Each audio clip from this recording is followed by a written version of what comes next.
Ako ulit si Staff Sergeant Joenos Fernandez, the boy ng First SRB. Itong pinto ko, ito na yung mga padyan. Papunta ng 10-10 kung saan yung pinakahuling kuta ng ISIS sa Marawi. So during padyan, nasa taas pa lang kami. Nasa street, kumbaga pa papasok ng padyan. Doon namatay yung kabats ko kasi na IED. Pero kung saan siya namatay, doon kami tutulog. Almost 2 days, 3 days na kami doon. Pero naririnig na namin talaga yung kalaban na sa baba lang. As in, naririnig talaga namin kasi paggabi, kumbaga pa, medyo mahinahon yung mga putok. Naririnig namin yung mga tik-tik nila, kung ano yung ginagawa nila. So, nagkatanim sila ng mga IED pag ganyan. So, alam namin talaga na kumbaga pa, kaya nga namin na hindi namin pinasok yun kasi alam namin nandyan sila. Pero nagkataon lang na talagang doon yung approach ng tropa. Kung namatay yung isa sa mga kabats ko, si Late Tugade, doon na IED. So, time na yun, tanggap na namin kumbaga pa, andyan na mga ba, tanggapin na lang namin kung talagang walang-wala na. Magagawa? Dahil tawag ng trabaho yan So, inakyat na namin yung high ground na nakikita namin yung padyan sa baba. So, kumbaga pa, nakikita na namin yung last nila na pinaka-stronghold nila. So, sa padyan, yung baba niyan, target dapat namin yun. Target namin ng 7 company, yung kabady namin doon. First at saka second company. So, nag-decide na ibigay sa estudyante. Class 200 yung pumasok doon. Pero body kami, sa likod kami nila. Namatayan doon yung estudyante ata, tinamaan sa pagbaba pa lang sa butas. Doon na siya, inabangan siya sa madilim na area. Kasi yung padyan kasi, pag nasa labas ka, yung ilalim niyan, sobrang dilim talaga, sobrang dilim na kumbaga pa, kung sa parang laging may nakatutok na baril sa'yo doon Kumbaga ba, siya, delikado, pag doon ka talaga lalabas. Kaya nadali doon yung isang estudyante doon ng class 200. So, pursue talaga na kunin yung padyan kasi yun na yung last nila. Yung mga pa, doon din sa unahan nun, doon din nakuha si Apilon. Doon din nakuha. So, nung nakadikit na kami sa padyan, forward kami ng forward. So, left kami hanggang papunta na yun ng pier. Pier na ako nasa building 1010 na yun. So, nangyari doon, talagang wagwagan kasi nandoon si Apilon mismo sa harapan namin. Although 8 company ang nakakuha, pero body kami na 8 company nun. Bumba talaga. Hala, grabing wagwagan. Tapos, hindi maka-forward yung tangke kasi tinitira din sila ng 50. Nakikita namin yung ilalim kasi doon galing yung pag pumutok yung 50 nila. Mag-usok kasi yun. So, sabi ko, ang sabi namin sa tangke, nasa baba yung yung putok na pumuputok sa inyo kasi tinitira yung tangke. Pinakikita namin kasi nasa harapan kami. Ang sabi ko nga, nag-volunteer pa ako noon na ako ang mag-operate sa tangke kung pwede. Pero ang sabi ng gunner ng tangke, hindi daw pwede. So sabi ko, nasa baba talaga kasi sinisigaw ng scout namin na nasa baba yung 50 ng kalaban. So doon pala na area, kadami palang bata doon na hawak-hawak nila. Kasi, kumbaga pa, nasa 4 days kami doon sa padyan na yun. Pero nakatawid na kami ng padyan, nasa mga 10 meters, so nahan na kami. May lumabas na mga bata na kadami, 8 atang bata, 2 nanay. Doon ko nakita yung grabe ang bata na hindi namin kumbaga pa, binigay agad namin sa sa batalyon na yun. Kumbaga pa, pinalabas nila yung mga hostage nila. Siya din yung nagsabi. Yung babae din yung nagsabi na si Apilon nandyan. Kaya doon nag-focus yung tropa talaga. Focus kami. Lahat ng sniper dun sa taas doon, naka-focus din lahat doon. Kaya sabi ko, nasa area natin si Sapilon. So, kumbaga pa, grabe ang tropa. Kumbaga pa, mga agresibo na lahat. Kasi siyempre, nakita namin yung mga bata na hostage nila na grabe kawawa, uhaw na sobrang payat na, halos na maglabas na yung mga dugo sa mata sa sobrang uhaw siguro. Tear gas, kasi tear gas na talaga yung kalaban na talaga nila. Kasi once na matear gas sila, wala silang ibang kundi, wala namang tubig, kundi kuha na lang talaga. Hindi ko alam kung anong ginagawa nila pagka tear gas sila. Pero kung sa kwento ng mga babae, yun daw yung pinaka-weakness nila is yung tear gas. So, time na yun, ilang araw namin kinuha yung sa area ni Hapilon kasi matibay talaga yung area din niya. Bago ka makatawid doon, ilang building din yung madaanan mo na kumatitibay. Kaya, ang ginawa namin, wagwagin na namin. Ang kabady namin doon is yung 8 company. 8. Second din yung DRC na nasa gilid din namin. No. 14 DRC kung hindi ako nakakamali. Then, bira kami ng bira. Hanggang nakuha namin yung kuwan.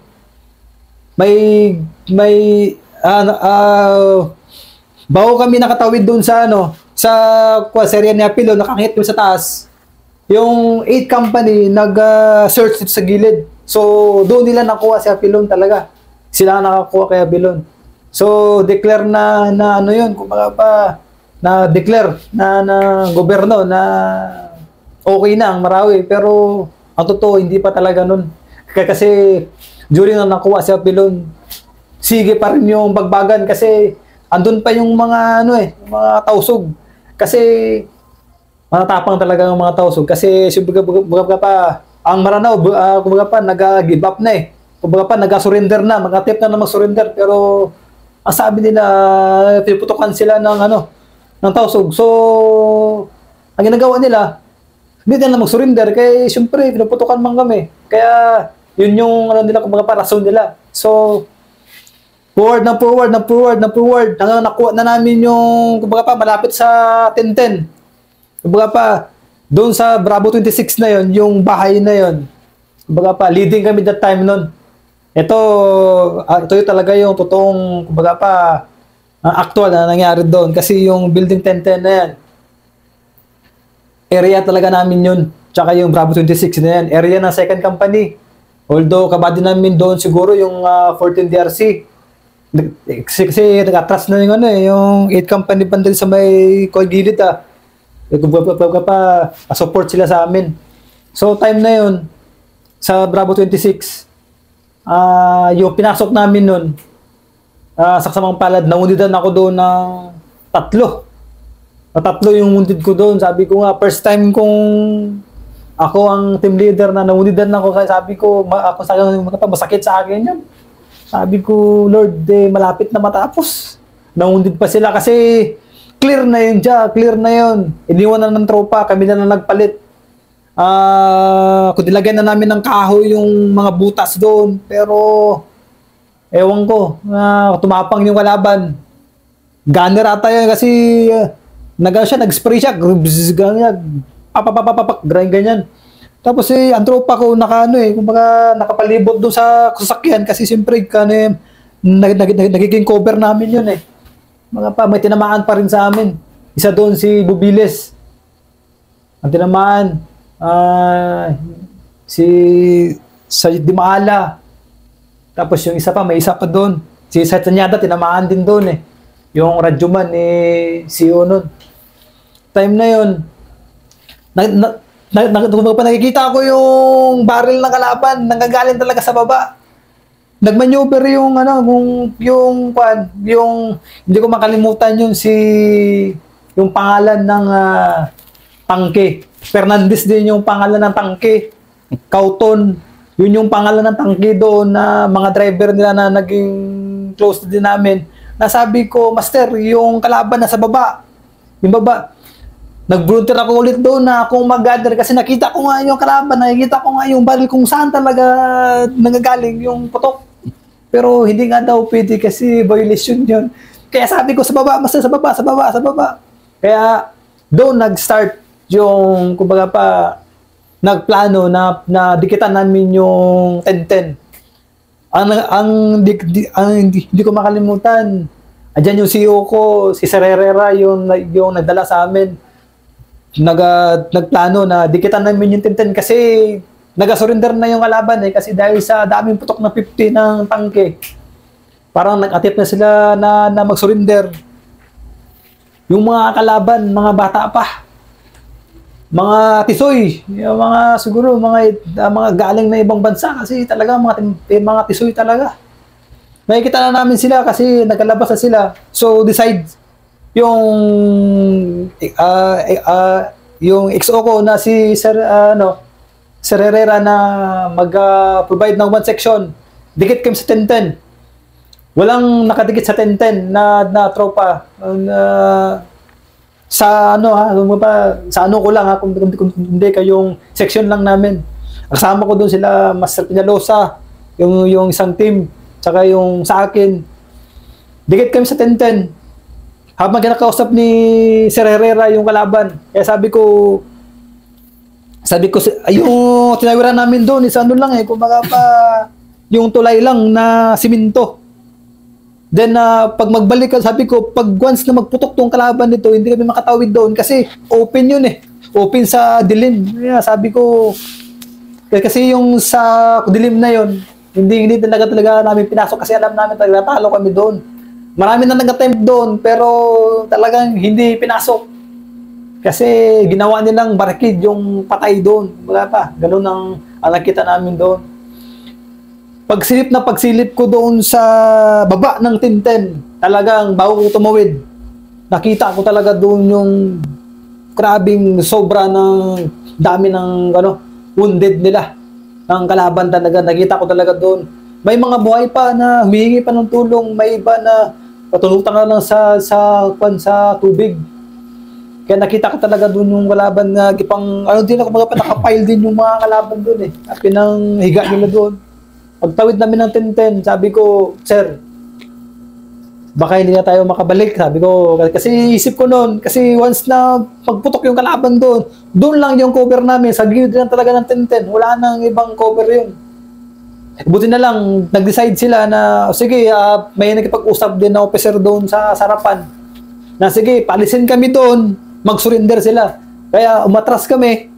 Ang naging papel talaga namin doon is, mag-security kami doon sa harapan mismo ng 10-10. Kasi bago ang 10-10, meron niyang dito yung parang kanal na pwedeng, yung kuwan nila, yung burnal nila na dyan kami.